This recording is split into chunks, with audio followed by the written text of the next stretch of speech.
A team of soldiers was sweeping a large amount of grease onto the tracks. Immediately after, the team began tying a thin wire net across the track.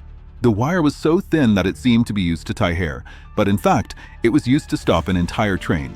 Dozens of wires were tangled like spider webs, stretching hundreds of meters from one tree to another. Not only that, they carefully prepared a wasp nest as a biological weapon, ready for a perfect performance. The purpose of all this was to rob a huge amount of gold from the train that was about to pass. They did not have heavy artillery, nor did they need explosives. Instead, they set up a trap that was sophisticated down to the smallest detail. When everything was ready, they quietly hid in the bushes, waiting for the train to approach. The sound of the train wheels grinding against the rails was getting closer and closer. The Union military train, under the protection of Colonel McNally, gradually appeared. As the train passed, the train driver quickly realized something was wrong. The train wheels began to slide slightly, strange noises coming from under the train. The slippery situation prevented the train from moving any further. From both sides of the tracks, Confederate soldiers suddenly rushed out from the bushes like ghosts. They rushed to attack the train driver, opening a battle.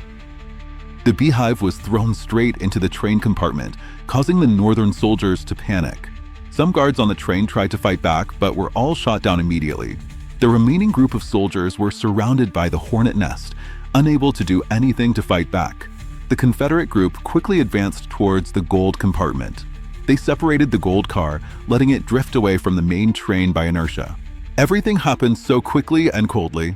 The group of Northern soldiers entrenched on the train could not bear the pressure, so one by one they jumped out of the train like amateur circus performers.